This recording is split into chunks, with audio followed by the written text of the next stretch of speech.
Hey, do you have an idea for a podcast but don't know where to start? Or do you have an already existing podcast that you want to take to the next level? Well, check out WeKnowPodcasting.com. From concept development to theme music to editing to logos, WeKnowPodcasting.com is a one-stop shop for all things pod. Don't hesitate to hit us up. We're very nice.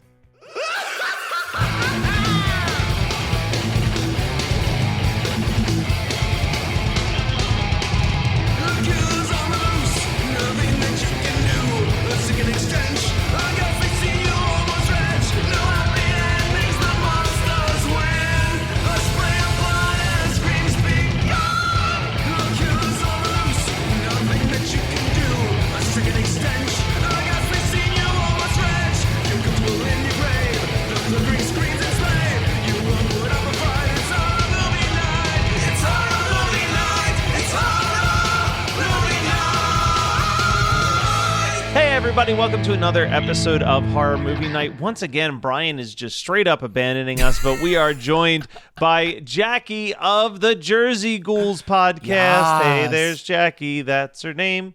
Hey, it's Jacki. Hey, everybody. Everybody, it's Jacki. We need to change the Jersey Ghouls theme. That's got to be the new theme. Sorry, Marissa, but it's now the Jacki Show. So you picked, which is not shocking, it's one of your favorite movies of all time, Sleepaway Camp III, Teenage Wasteland, and I never watched this movie, to be fair. I love Sleepaway Camp 1 so much, and Sleepaway Camp 2, Unhappy Campers, is like right behind it as like one of my favorite movies. And I always just found Sleepaway Camp 3 to be a bummer of a movie. But I was excited to revisit it. I like the movie more than I remembered liking it. It is still my least favorite of the three Sleepaway Camp movies. But I like that you're like, of the three, and you're ignoring the fourth. The fourth, I don't know how I feel about it. Is the fourth one that's basically just cobbled together footage from the other three? Depending on how you want to look at it, there's either 4 or 5 Sleepaway Camp movies. Technically, when they put out the box set, they did cobble together a movie out of a little bit of footage that they filmed of an unfinished movie and named it Sleepaway Camp 4: The Survivor. I've never even bothered because I've been told you that own it's it, right? mostly, yeah, I own it, but I'm told it's mostly like 30 minutes of someone running in the woods. Yeah, that's really what it is. Oh, you have And- it too? Yeah, it's in the box set. I've got yeah. the box set. Oh, man, I am a fish out of water right now. So sorry. But then there was Return to Sleepaway Camp, With which was Felissa the in it. original cast and the Yeah. original director, and it kind of didn't acknowledge that 2, 3, and I guess 4, if it existed, and it's okay. Maybe we'll cover it one day, probably not. Its most notable thing is that CKY plays all of the camp counselors, and that's where she met her I don't husband. think that we need to do a clean sweep of any franchise, much less the Sleepaway Camp franchise. So Yeah, well, that's why we're going to skip part 4 of The Survivor. But you said it doesn't even it barely exists. Just because it's on a DVD does not mean shit. I did a ton of research on this movie, and then I'm going to let Jacki tell us why she loves it. Actually, yeah, let's start there. Jacki, tell us why you love this movie, and then I'll tell you all the things that I learned about this movie that made me appreciate it a little bit more. Go. Okay, so this movie, this is one of those situations where this was the first movie in the franchise that I saw. This was one of those middle school sleepovers. Somebody's mom let them go nuts in the Blockbuster, and this was one of the movies that they picked.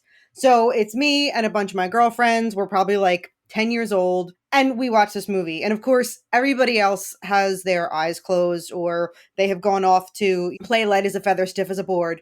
And I am there just enthralled by the gore and just everything that is fantastic about this movie. Even though it was called Sleepaway Camp 3, it didn't even dawn on me to go find the other ones. I just kept wanting this movie. Then this movie ends up coming up on cable, highly edited, but it still came up on cable.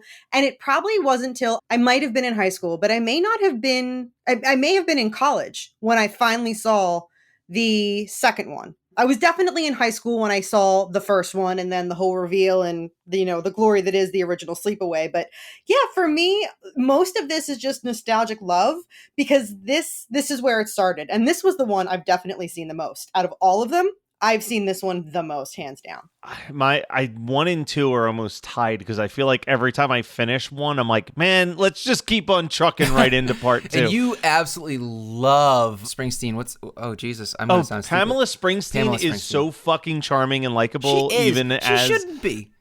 Yeah. She's not a good actor, but there's something really likable about her. Yeah, I'm really surprised about. Jackie's telling us this whole nostalgic trip of why she loves this movie and why she picked it, and the answer that I was expecting was one sentence, because it has Franny from Night of the Demons in it. Yeah, it does have Jill Tereshita boobs. Yes. Which are hands down some of my favorite boobs in all of horror. I want to know. Pause on that question because I've got an answer already for you. I was thinking about this, that we are going to do a quick Patreon 10-minute bonus. And last time that we had a guest with Kyle, we had him tell us everything that was on his Tubi's watch list. Yeah. I think that Jackie needs to give us, as a Patreon bonus, just a quick rundown of her favorite boobs in any horror movie. You're the only one who can do this. Yeah. You have a very specific skill set. You're the Hawkeye of titties. Which speaking of boobs, first minute, boobs in the first second of this movie, practically. Jackie, when you were explaining why you like this movie, what bums me out as a person who's watched this movie is that I feel like you're describing a movie that I didn't watch, because you're talking about like the gore and like this, that, and the other thing. But like, I think this movie is one of those films that just got massacred by the MPAA. You can tell in the kills that it's like they're cut like 2-3 full seconds where you know that they had, because like I haven't even cracked my notes yet, but there are a couple ultra gory deaths that you can tell they did the work with the prosthetics and such, but you don't see anything. It's I think that is the biggest disservice that this movie has, because it could be up there with 2, because I think that the kills are just as mean, because Angela's kills are mean in 2 and 3, but she's so chipper about it that it's okay. Yeah. So the DVD does come with the deleted scenes and the Blu-ray from Scream Factory, but they never clean them up. Like, it's like the work print of the kills. But so apparently the MPAA supposedly gave the whole movie an X rating. One of the people who was rating the movie vomited during the flagpole scene. Don't eat a bad fish sandwich before you go watch a horror movie. That's just common sense, people. So I can tell you, as I sat down and watched the 18-minute cut of the extended versions, there's nothing too it's exactly what you expect. Like, you see the guy's arms actually get ripped off of his body, and then cartoonish blood sprays out. The head gets hit by the lawnmower, and cartoonish gallons of blood spray out of it. When the girl hits the ground from the flagpole, it cuts to a close-up of her smashed up, like, non-existent head on the ground afterwards. That might be the meanest kill in the movie. Like, everybody thinks that it's the lawnmower.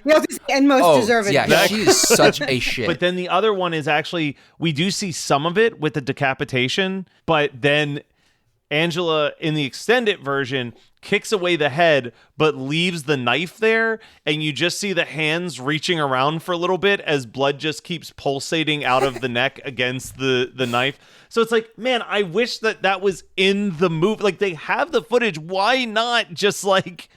Well, also, why did they give a shit about the MPAA when you know that this was going straight into a video store shelf? So in 1989, I don't think that we were doing the unrated thing. I think that was an early 90s shtick. And it probably wasn't big enough to justify the unrated. Yeah, because I think that there was still that kind of stranglehold that having an R rating was required in the very tail end of the 80s and the very beginning of the 90s.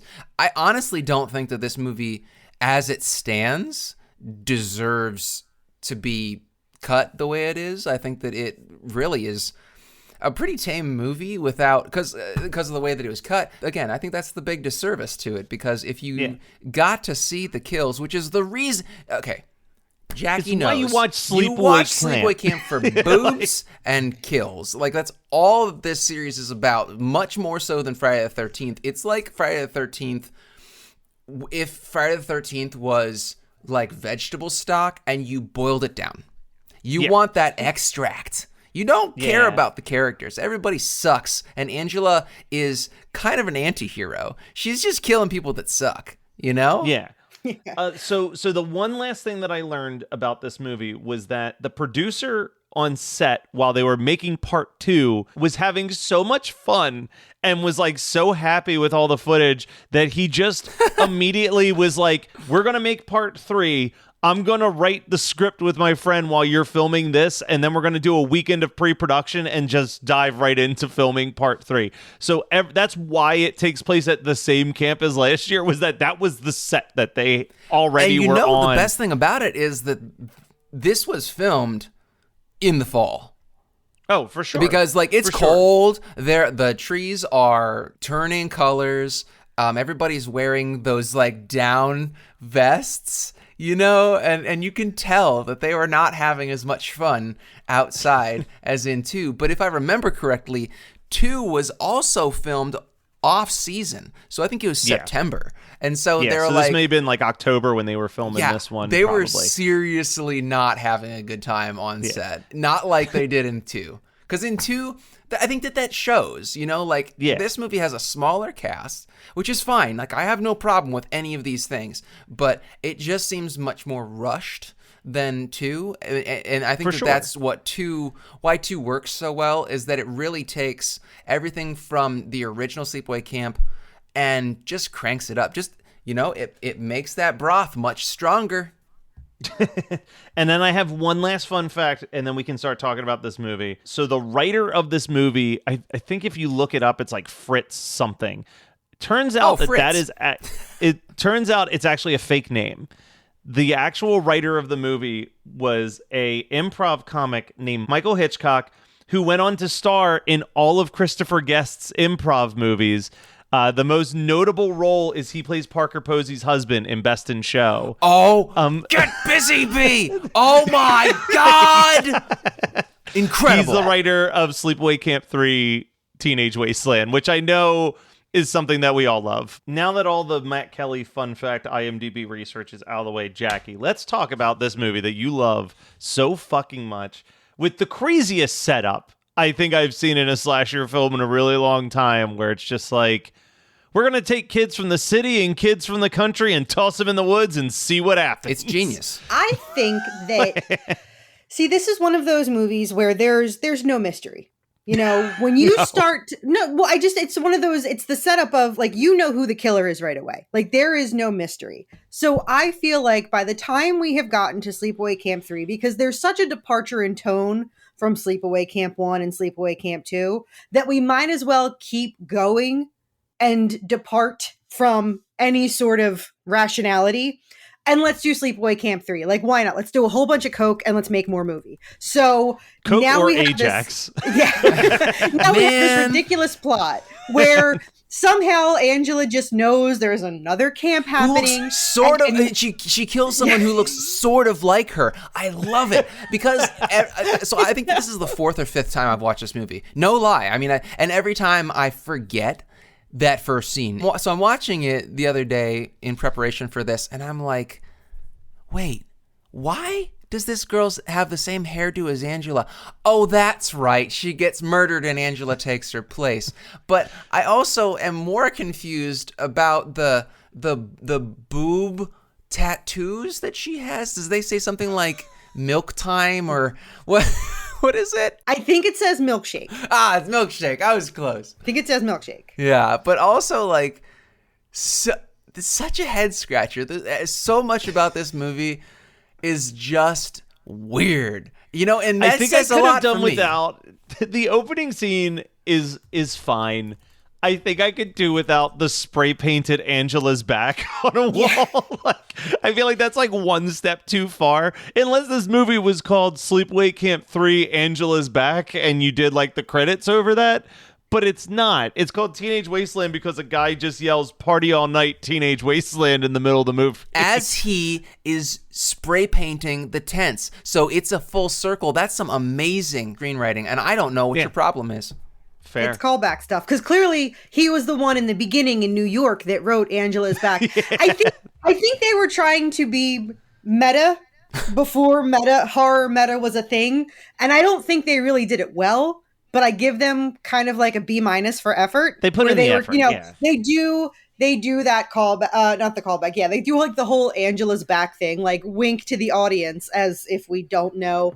When they pull the whole Jason Voorhees mask out of the water, and then someone's like, "Hey, what's today's date? Oh, it's Saturday the 14th." You know, I saw an amazing article that was like, "Hey, here are the reasons why Sleepaway Camp and Friday the 13th are in the same universe," and I'm like, somebody spent their free time writing about that. Who gives a shit? Scott, the people who are listening to us right now. That's who gives a shit. Well, I'm giving the people what they want. Let me ask you, I mean, we love talking about the kills in movies in general. Do you have a favorite kill in Sleepaway Camp 3? I think the flagpole death is my favorite, just for reasons that we've talked about, that it's the most deserved kill. Yeah. Like, I understand that, okay, so for anybody that doesn't know, I generally am a root for the villain kind of person. I really do. So anytime there's an unhappy ending, for some reason, I'm super on board with it. So I really do agree that that Angela is quite the anti-hero, because, you know, she's out there. She's like, you know, no drinking, and you're swearing. You cannot fornicate. I find it funny that she kills the girl on the flagpole because she's a cheerleader, which that isn't terrible. I was once a cheerleader, so I can't really, oh my God, I can't throw the stones on that one. But the fact that the girl is like a horrible bigot. And she calls that out too. She goes, and you are a bigot. Yeah, and, she's like, all of these things that don't quite really add up to dying. But let's also pepper in that you're a bigot, and I feel way less bad. Yeah, man, the hard R like 3 times in this is just a bridge that I cannot cross. Well, and the most 2021 thing in the entire movie is her using that word with the hard R, and him getting upset, and the authority figure being like, "Do you want me to call the cop over here to handle this situation?" Riff yelling at him. Like, I'm like, oh, well, that's something that's still accurate, sadly. That's one of my favorite kills. Although, see, this movie, I think they play real fast and loose with the quote unquote kills. Because, like, the first 2 kills, death by Big Branch. Yeah. Like, she kills like 3 people with the branches. And the only one that really, like, the only person that it makes sense is Herman, the creepy husband of he and his wife are running this Camp New Horizons. "You told me you wouldn't say a word about the murders." That's my impression of the woman. But he gets wood down his throat, which I think is I would love to see the full uncensored version of that kill. But what I gotta say is my least favorite scene in this movie is when Herman is putting the blonde girl's boobs in his mouth, because that's another thing that I really have a problem with in any movie is, like, okay, if you're doing a sex scene, it's totally fine. Like, grind, that's cool. Like, you know, you can put a hand on the side of a boob, you know, like, don't really grope the boob. But if you put the boob in the mouth, I am out. I'm so out. It is just... It's a very uncomfortable sex scene. Like, that's literally what I wrote, was very uncomfortable sex. Yeah, and the worst thing about that is, like, I have a little problem with self-esteem. I don't know if you guys know this. I know this is a shock, right? When Herman is, like, going for it, when he's just, like, kind of, like, kissing the girl's neck and everything like that, and she is very obviously uncomfortable. That actress is putting in the work, and I feel so bad because she did not get paid enough to deal with this guy. No. And he also shows up in American Gothic, right? He's like his big claim to fame, honestly, was he was one of the leads in Bonnie and Clyde. He was the driver for Bonnie and Clyde, but then he was clearly not a professional actor in Bonnie and Clyde, and then has been in schlock ever since. Yeah. So he's been in this. He was in American Gothic, and he was also in the very beginning of House of a Thousand Corpses. Oh, thank you. Talking to Sid Haig about the guy who shoved a toy up his ass. Up his ass, yep. Yeah. So when he's like kind of like kissing her neck and everything like that, I was having these flashbacks of how I feel when I'm trying to seduce my wife of 10 years. I'm just like, is she into it? I don't think she's into it. I mean, like, how much money does she need to be into it? Like, is this really the decision that she wanted to make when she woke up this morning? Those are the kind of things I think about. But then after Angela kills, she's called the blonde bimbo. I mean, she has like a name like Christina or something, but she was like, she's so flippant. She goes, good thing you're dead, because in a couple years, your breast would have been sagging something terrible. And it's just, she's so mean.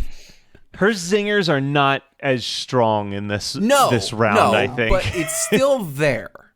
You know, she's trying. There. Well, and we'll get there towards the end. There's again, Pamela Springsteen just makes it work. She's just so likable. I gotta say, the kill that like I forgot about, but certainly grabbed my attention, the firecracker in the nose. Oh yeah. My God. And I would love to see because you see the prosthetic kind of like in the bokeh. In the distance. But you don't really see it up close. So you know they made like a full head with, I mean, like his nose is blown off, half of his mouth is ripped off.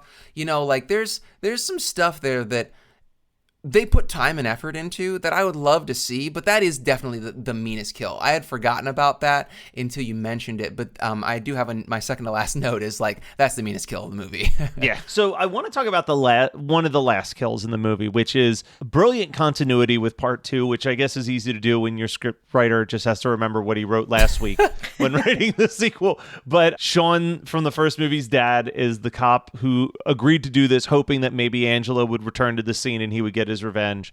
And Angela's got him cornered in the kitchen, and he's just like, so he has her cornered in the kitchen, or dude. He has her cornered. Either way, she's one step ahead at all times. Yeah, but he's like, what's going to be this time? You going to decapitate me, throw battery acid in my face? He's just like listing all the ways that she kills. She's just like, no, I'm going to use a gun. And she just like unloads on him.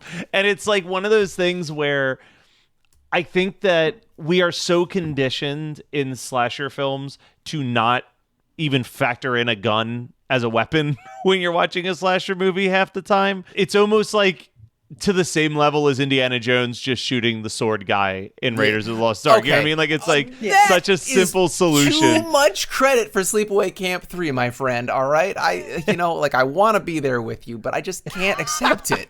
What? They are exactly the same movie. Okay, you're right. And the reason why I have to agree with you is this quote. I like movies that make America look great, like Rambo Part 3. Great film. Yeah, that dude's insane, too. I know that I'm always in support of a rap song in a movie. But this Angela rap has got to go. Like, hey, my name is Angela. I'm here to say being a camper gets you killed, okay? Like, yeah, that's almost verbatim. My note is, my name is Angela. I'm here to say that I like killing in a special way. Here's what she actually raps, though. As I'm listening to it, I'm like, oh my God, she's doing the Noah's Arcade rap from Wayne's World. Yes. It's like, come to the place where the games are played. It's hip, it's cool, it's Noah's Arcade. And I'm like, yep, that's the level that she has. And also, flip side to that, I'm just throwing it out there. Riff would get about 3 seconds into that cassette tape and be like, nah, I'm good, and then move on. I don't think he would get through a full verse. Yeah, exactly. But also that cassette tape, all of his cassette tapes, I don't know why they called him Riff, because it's literally just beatboxes. Yeah. And he's like, yeah, I'm digging this. Like, he's like putting his hat on forward and then backwards to the time of the songs, and they're like, hey, can you turn that down? And he's like, it's very, this is that time period where we acknowledged rap, but we definitely weren't treating it like it was an actual art form in any way, shape. I think, personally for me, I will probably now just watch the trilogy. I won't just stop at part 2. I feel like something finally clicked on this viewing where I was like, you know what? Jacki, there's enough that I like it. My thoughts on the trilogy is when I want to sit down with myself, with anybody else. If I want to watch a horror movie, I'm going to put on the original Sleepaway Camp and I'm going to watch a good horror movie. Yeah. If I've got a bunch of people over and we're having a Halloween party, Sleepaway Camp 2 and 3 are what goes on in the background. Like, I don't ever expect to sit someone down and have them pay attention to that movie. Unless I know they are absolutely as cuckoo bananas as I am. I would never force someone to be like, oh, you want to watch a good horror movie? Here's Sleepaway Camp 3. Like, I have to know they're kind of already off the rails before I would subject them to that. That's definitely, at least as far as the mainstream crowd, that's going on in the background of a party. Hey guys, it's Matt interrupting the episode real quick to tell you two things. First of all, if you haven't already, go head up to the Patreon page at patreon.com/HMN podcast. There's a bunch of different tiers. You can get a ton of cool stuff like video versions of the episodes, getting the episode a week early, or weekly bonus content from us. This includes talking about movies like The Wicker Man and Teen Wolf and a bunch of other kind of bad movies. Dick Tracy is on the horizon at this time. Or just getting a newsletter from us once a month, letting you know what's going on in the lives of the Horror Movie Night team. But if you don't feel comfortable doing a monthly Patreon donation, I totally understand. But would you consider maybe going over and getting yourself a cup of coffee from Rootless Coffee? Go to rootlesscoffee.com.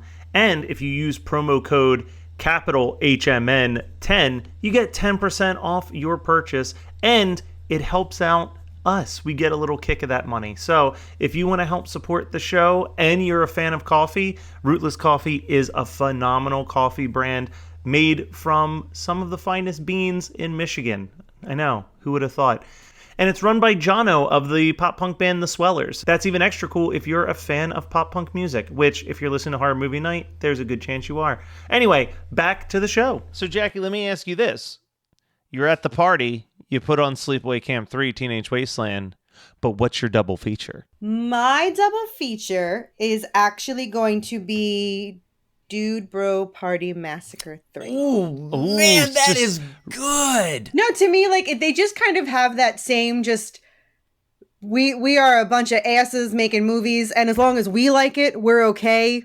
Doesn't matter if you guys like it, we're going to have fun. And I get the same vibe from both of those movies, that the filmmakers just had way too much fun making it. They're hoping people will like it, but for the most part, they had a blast making it, so here's our movie. Also, it's the third installment, so it's perfect. And there's the 3. I'm going to pick something that Scott has picked in the past. I've picked it in the past as well. But both of these films involve a group of friends with a camera, a dream, and approximately $20 out in the woods making a movie. So I'm going to make someone suffer through Serial Insane Clown Killer, also known as Sick, right after they watch this. You know, okay, that gets my juices flowing. You know, I feel like that is the inspiration I needed. I'm going to pick something as a double feature that Matt introduced me to, just like Matt introduced me to Serial Insane Clown Killer. I'm going to go with There's Nothing Out There, because that movie also has a shoestring budget and zero talent in the acting department, but a lot of heart. Yeah. And I love it. Jackie, what is something that you've watched, read, listened to, etc., that you want to give a quick thumbs up promotion to? I just finished reading Devolution by Max Brooks. Oh, yeah, that's on my list. Yeah, just finished reading that one. It had been on my radar for a while, and I picked it up. 5 out of 5 stars. I really, really enjoyed that one. It's got the whole Sasquatch mystery going on. It is a very good read. You know what's funny is that I have been almost reading that book for 6 months now, because one of my best friends from high school suggested, out of the blue, like, I was like, okay, I'm going to buy a copy. I put it in my Amazon cart and then somehow didn't buy it back in like May. Then Megan and I are at Barnes & Noble like maybe 2 months ago, and I'm like, I should see if they have a copy of that, because I still haven't, I haven't grabbed a copy, and I need to read it because I need to let him know that I followed through. And so I'm carrying around this copy of Devolution, and then I find the graphic novel section of Barnes & Noble, and I put back Devolution and instead get a 500-page copy of The New Mutants Meet Cable.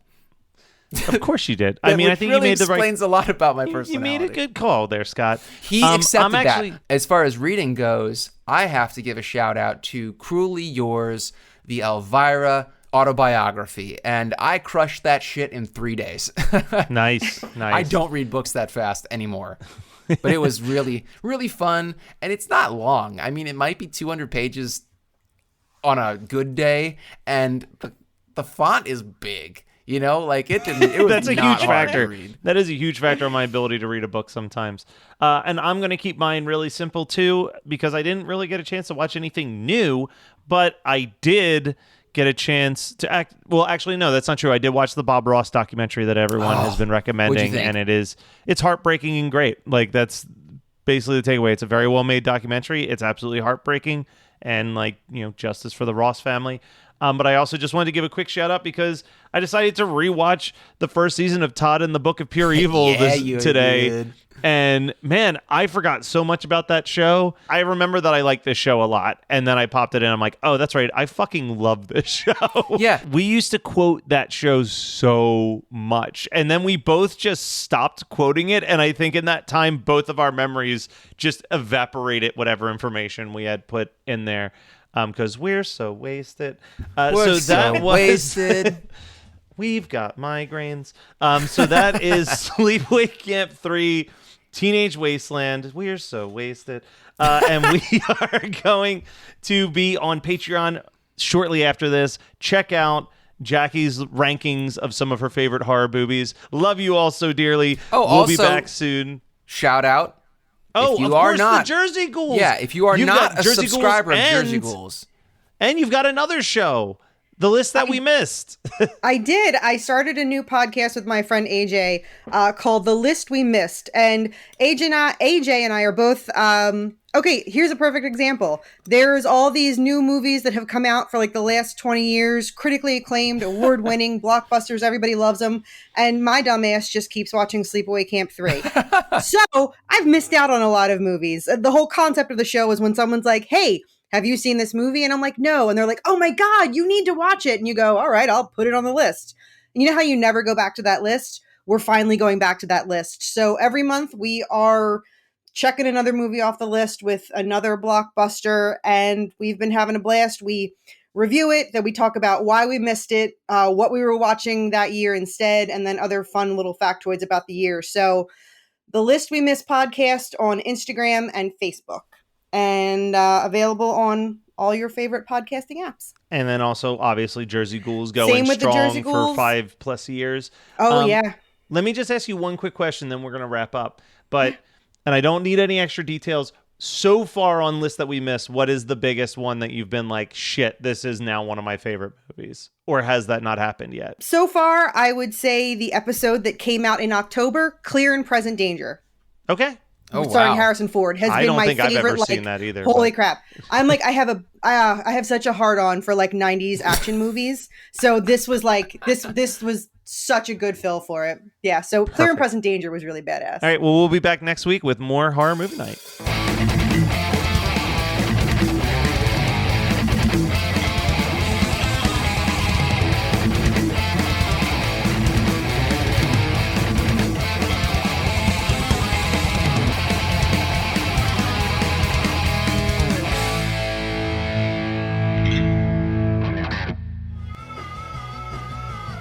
You're listening to the Geekscape Network.